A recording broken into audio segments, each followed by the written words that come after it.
Hey guys, so I put out feelers and this video is going to be about cutting mild steel, chatter, surface finish, and all that jazz. Now I'm pretty sure for people who are watching, you got a similar size machine. First and foremost, is that machine rigid? Is it solid? Because this one is not. Even that little shake, it doesn't take much. Because if this is shaking, if that's shaking, your tool is shaking, that's going to affect your surface finish, right? And everything should be tight. Not overly tight, but tight. If you're using a center, make sure it doesn't back out. There's mixed feelings on using this. I don't like using the spindle lock because this one sucks and it still backs out, and then it's just, you need more effort to pull it back, right? With that said though, if you're ever machining something, this backs out and you don't notice it, and then all of a sudden your piece is running out, back your tool out, reset the piece, put the piece in again, dial it here, put your center back in, you should be good to go. And then take your cut from your last zero. You should be fine.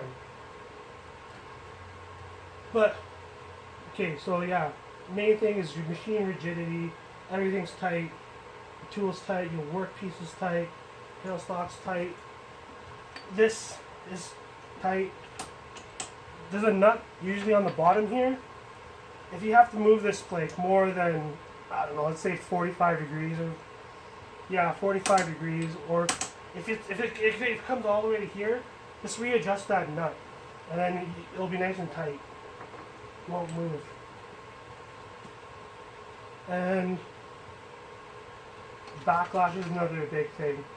This machine doesn't have too much, but if you're buying a used machine, keep that in mind.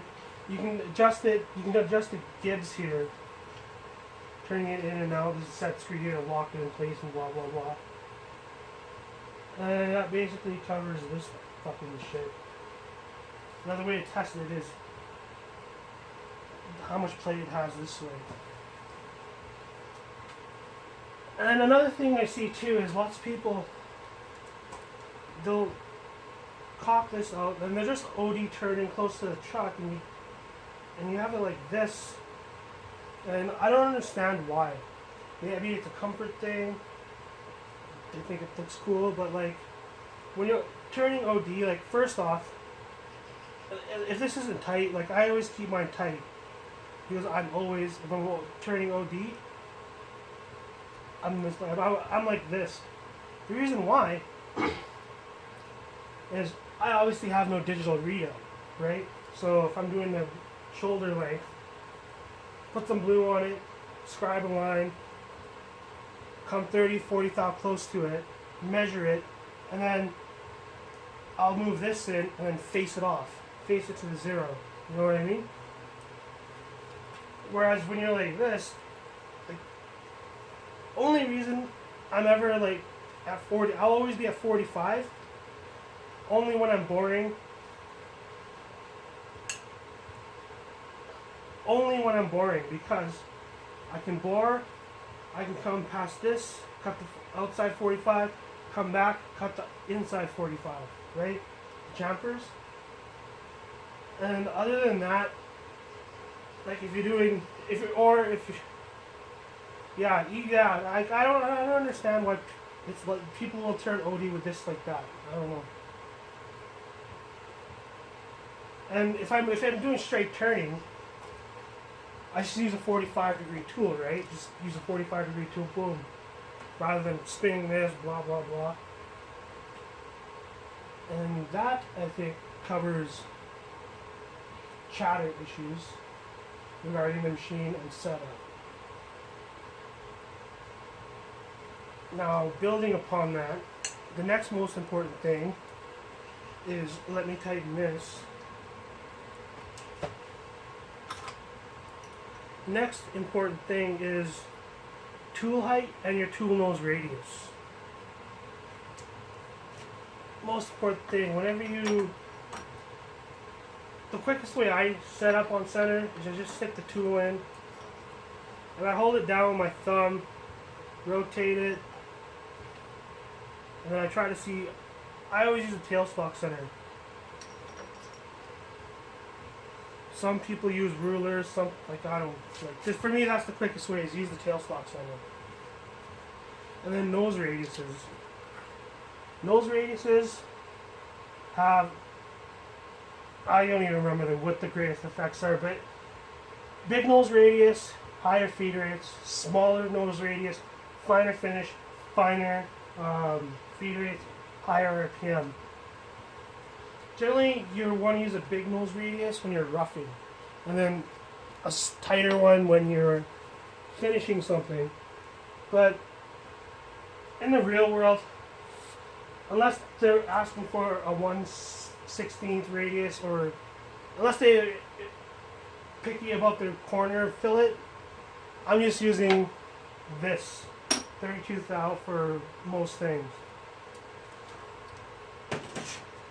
With a machine like this though, for mild steel, these carbide tools, they need way too much horsepower in mild steel.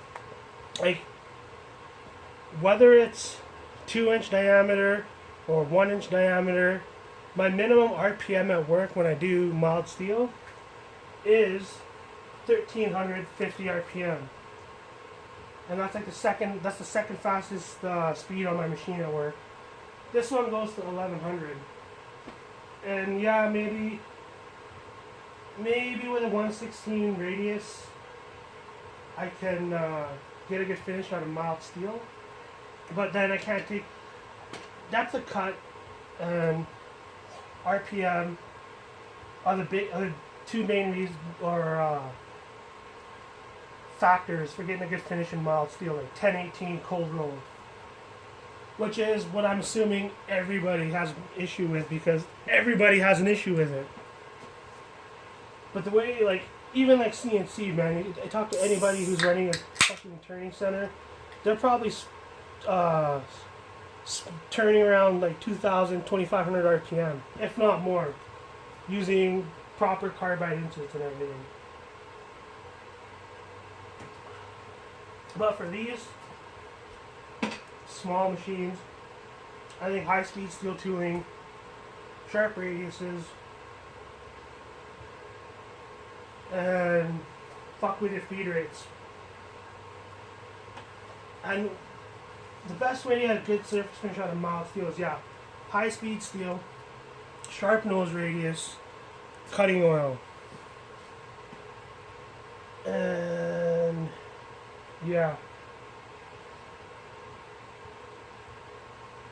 also, there's like different variants, right? Like, depending on what you're using,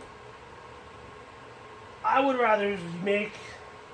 If someone came to me and said, "Oh, I got this part out of mild steel," I'm like, I'm gonna charge you a bit more and use 4140. How about that? A stronger part, a better steel, and it's heat treatable, and you're gonna save machine time using 4140, because it's not going to give you that headache of surface finish, blah blah blah. And if it's nothing detrimental, use C12L14 leaded steel. Leaded mild steel machine's amazing.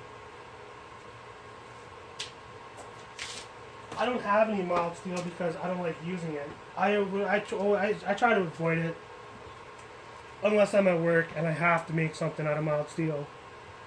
But yeah, like, you need high RPM. Simple as that. Like, that's the biggest reason is people, like, turning a machine at 1000 RPM, like, I get it, it's scary. Like, I don't like running our machines past 2000 RPM because it sounds like a fucking jet plane, you know? But it is what it is. That's what you need. And yeah, for mild steel, like, have this 5/8 diameter rod that my dad's, he's making a tap handle, and he's using carbide, and he's not getting a good surface finish, but he doesn't want to use high-speed steel because it's slow, but it's a dance with the devil, right? You either go slower, get the better parts, get the better finishes, or you use the better tooling, go faster, and having to fuck with it. I'm pretty sure it's as simple as that, you know, like, what can I say?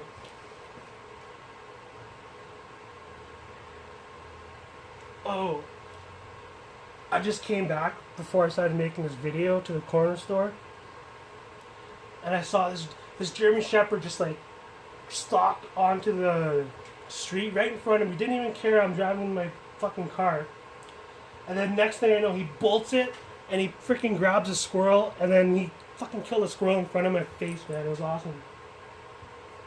But anyways, I hope that helped.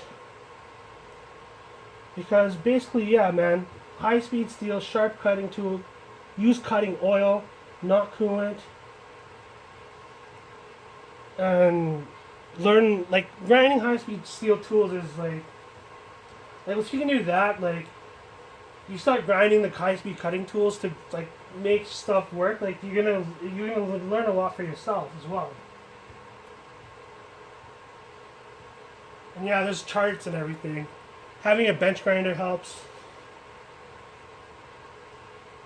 And oh, another thing. This is the part-off blade I use. It's high-speed steel. I was too lazy. It's too high. So I just ground my tip, my cutting edge, to center height. And the thing with parting, a lot of people get chatter. You can tell when a not so experienced guy is parting off on a manual, because it's gonna be like it's gonna be screaming, and then you're gonna watch them. They're gonna be jerking like this and going slow. No. With this blade, and like even then, it's gonna stick out almost an inch because it has this little lip here that I actually should mill off. No, I can't because I've got this stupid little hump. But anyways, if I'm parting off mild steel, I'm gonna probably run around, try it at 290 RPM or 390, going slow. But I'm gonna be using a ton of oil, and I'm going to be feeding it. I'm gonna be giving her like giving her constant feed, and it's gonna quiet down. That's another thing with chatter.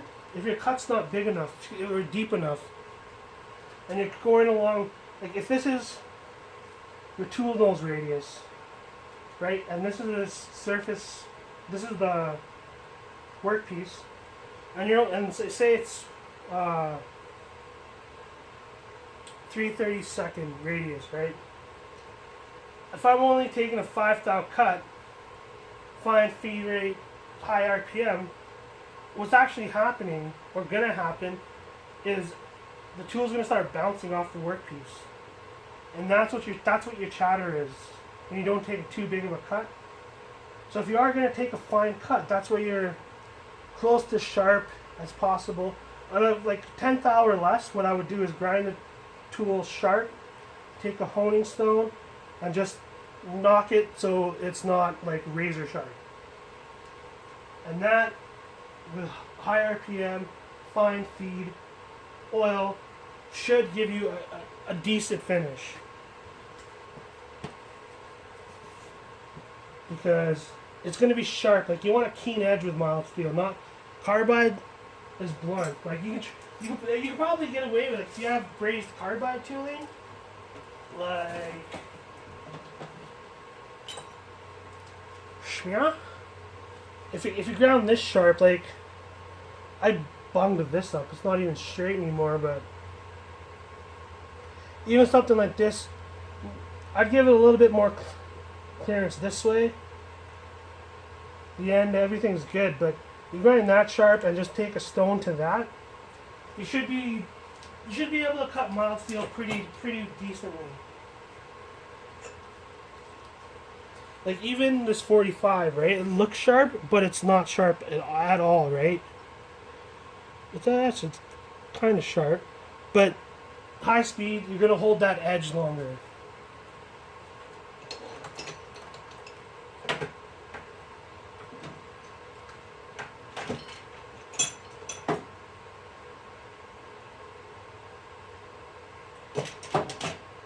And I think,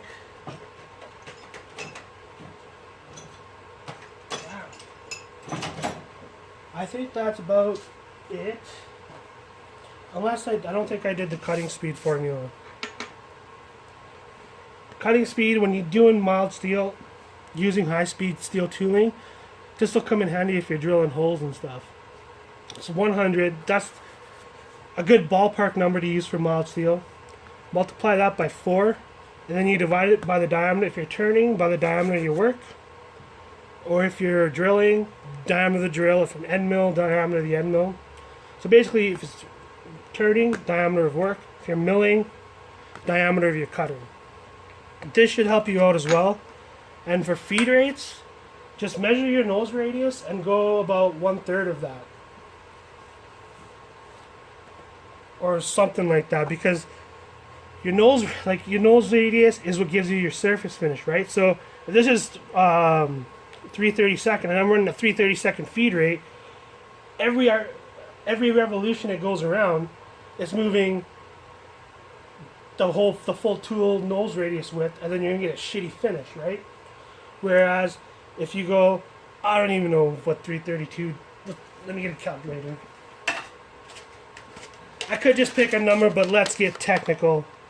3 divided by 93,000. Really? No, it's 132. Fucking stupid. Yeah, see, so have I been saying 332 all along? Because scratch that, it's 132. I'm stupid. Anyway, there's 30,000 radius, right? Divide that by 3, you get a 10,000 feed rate. And that sounds about right, doesn't it? And that's where your surface finish comes from, peoples. Anyways, I hope you enjoyed this video. I hope it was informative. Hope you got some laughs. And I hope it actually helps you. Please comment, follow, share, tweet, Instagram, Snapchatgram, Telegram. Fucking send me a note by a carrier pigeon. I don't care. Holla at your boy.